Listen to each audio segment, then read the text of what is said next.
4 years ago, I drove off the car dealership lot with quite possibly the cheapest C7 Corvette in America. So here's a list of the top 10 things that I've come to hate from the last front-engine Corvette to ever be produced.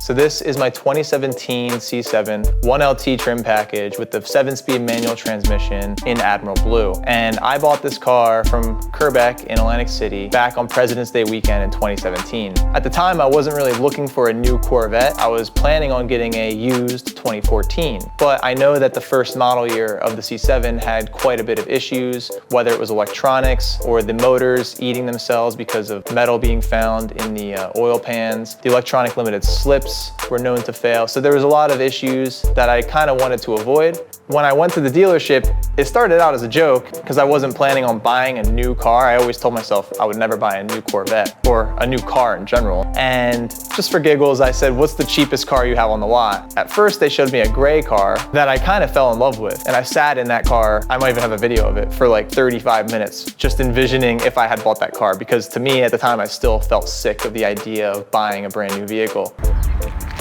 The door feels solid.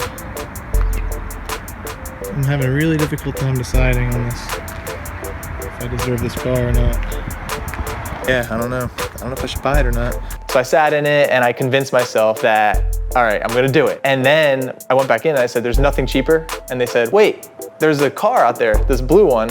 So now, well, the price that I got the car for was about $47,500. And that was pretty cheap compared to the used 2014 that I was looking at for $40,000. For $7.5K more, I'm getting a brand new car with probably less issues. After that, I got money back from GM, which brings me to my first complaint about the vehicle, which is how the manual transmission shifts. It's extremely notchy feeling. In fact, I thought I was poorly shifting the vehicle, and my prior car was a 2002 Maxima, and that had a third gear crunch to it. It almost felt like all of them were kind of like a little crunchy. So I took it to the GM dealership. They said there's nothing wrong with it. I went back again the second time, and I was like, is there anything you can do? They took a rubber boot out from like the shifting area, and that was their solution.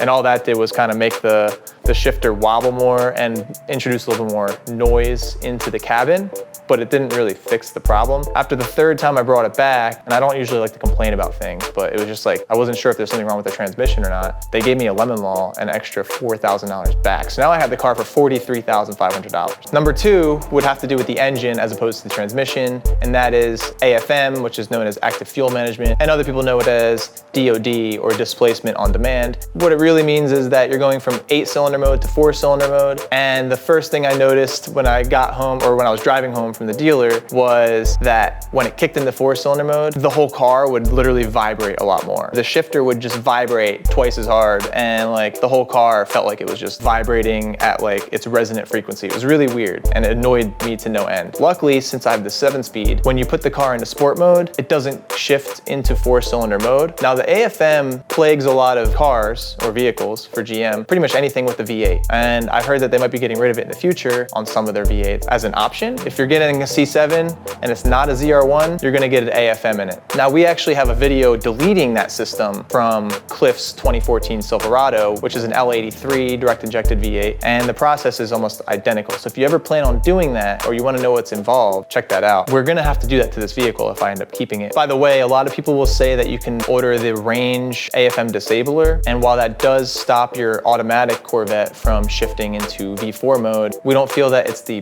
proper fix for it because it's not actually eliminating the mechanical components that are known to fail, which are the collapsible lifters that prevent those 4 cylinders from running. Number three, panel fitment. Typical GM panel fitment. And I know you can't beat it up too much. I mean, the car is a lot of value for the money, and you can't expect it to have Porsche or Ferrari level fitment. It's not handcrafted, it's mass produced, and I get that. But the problem is, a lot of these cars, especially the front bumper, the alignment is terrible. There will be a lot of paint chipping along these edges. Now, on my driver's side, the bumper actually pops out, and you have to like, I could probably do it right now.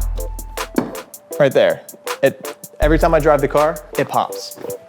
Well, when I get to the destination, if I push on it, it'll pop. So it pops out while I'm driving. There's also some fitment issues with my driver's side door. If you look down the side of the car, the lines aren't perfectly straight. And also where the rear trunk lid meets the back of the car. In fact, the trunk lid kind of seems raised in one section. So do I think that the fitment should be absolutely perfect? No, because we work on BMWs. We see that there's issues in fitment on those cars too, but I would say I've never seen as many issues plague those cars that plague the flagship vehicle that GM makes. I think they could do better.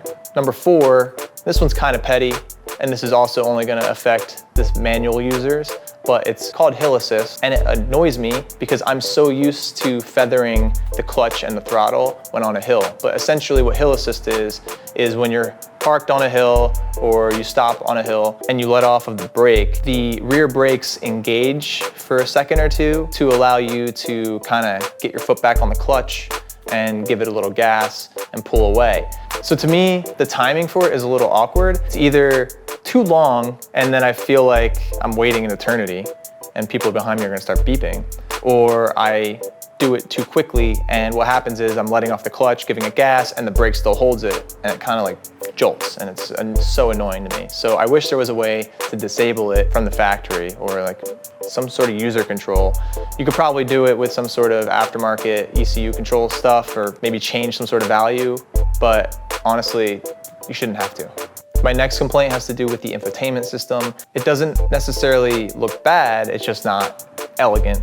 And it doesn't have to be.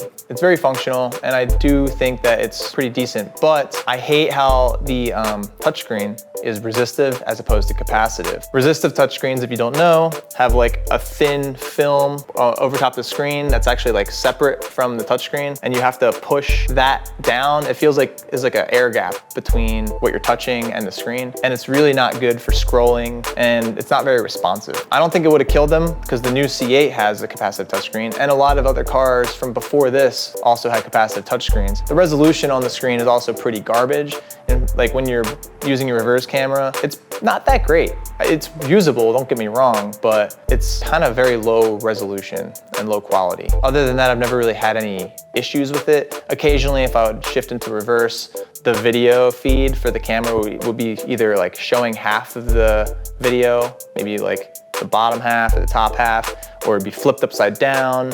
Really weird things, but that would go away after like a second or two. Yeah, I've never had a loss of sound or anything. All right, so I may have spoken too soon there, and that is because this screen has actually stopped working and my radio no longer works either. It does work a little bit in the beginning when I first turn the car on, but I can only control it via the steering wheel.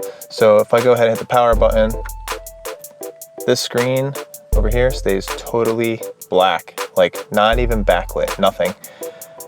Whereas you can see over here, it's ready to start. So my guess is that the HMI module, which is by the left foot of the driver in the footwell, my reason for thinking that is because there is a blue wire that is known to fail behind the dash here, and I already checked to make sure that wasn't loose. Not only that, but the Bluetooth on my phone doesn't even connect to the car at all. Nothing. Which, speaking of sound, would be my next complaint. The speaker quality is pretty atrocious for a car made in 2017, which obviously it was initially made in 2014, but for a car made in 2014, the sound is way worse than vehicles from 10 years before. Now it's a sports car, I get that, but don't flaunt your Bose sound system if it sounds that terrible. So overall, I'd say sound quality in the vehicle isn't that great. Next up would be my complaint about the interior in general, and mostly the leather. So the seats don't really hold up that well, and I'm very careful when I get into the vehicle. I don't slide, I don't like have anything in my back pockets. Getting in, I'm not like beating the crap out of the seat, and yet it's not wearing very well. Meanwhile, one of my best friends has a Beamer with 300,000 miles, and the leather looks as mint as the day it came. Another thing is, you can't really condition the leather seats on here with like leather conditioner because it's a sealed leather. So if you just put it on there, it doesn't really do anything. It just makes you slide around more. Whereas opposed to nicer leathers in cars, you can actually condition that leather and keep it nice and supple and like lubricated, I guess you could say, or conditioned for years. And another thing that almost everyone's gonna have to deal with is the armrest. Now, you'll probably see pictures of this online. and there's hundreds of people complaining about it. And GM was actually replacing some of these under warranty, but the armrest, I don't know if it's lack of adhesion or if the material stretches and then shrinks and then what's going on in the heat, but it gets wavy and it doesn't look good. It does not stay tight. And I knew that this was gonna happen, but I wasn't sure if it was gonna happen to my car. I knew it happens if you leave it out in the sun for too long or if you put your arm on it too often. I literally would drive with my elbows to my side, just not using the armrest to hopefully not have that happen, and it still did. And anytime I park out in the sun, I use like a sunscreen in the windshield, and still, that really annoys me. I know you can go get it reupholstered or go get a replacement, but I feel like you shouldn't really have to. Now this next complaint is gonna be on the pettyish side, and most people may not really notice, but I think that GM may use the softest clear coat on the planet. Anytime I look at the car wrong, it gets a swirl mark. I take really good care of the paint. I do my best. There are some rot chips on the front, but ultimately, when I got the car, I did so much research into how to detail it properly, how to use the 2-bucket method, what kind of sponges to use, what kind of microfiber towels to use, how to properly wash the car, all those things. And no matter what, swirl marks. So compared to other vehicles in this price range, I've seen paint hold up way better. Most of the vehicles I've owned have never been this bad. Now there are some things you can do to fix this or prevent this, such as ceramic coating your vehicle or adding clear bra to it, but those add significant costs. To clear bra the front of this car would cost around $2,500, and if you were to do the entire vehicle, closer to $8,000, depending on who you go to, and it might even go up to $10,000. The next complaint you could probably say is my own fault. I wish it had NPP exhaust or dual mode exhaust. The car is far too quiet from the factory, non-NPP exhaust.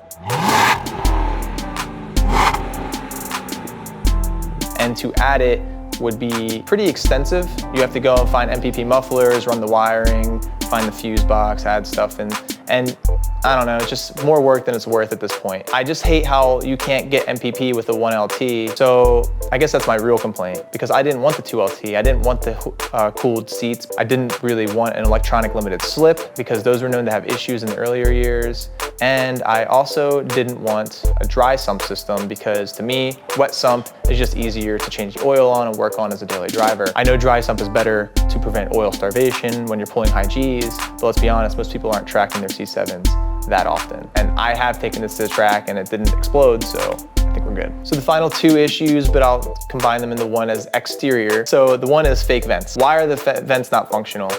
They come functional in a Grand Sport and a Z06. It's all there, just make them work. This isn't a Supra, don't give me fake plastic bits, all right? I don't want it. Second is the rock guards, or lack of.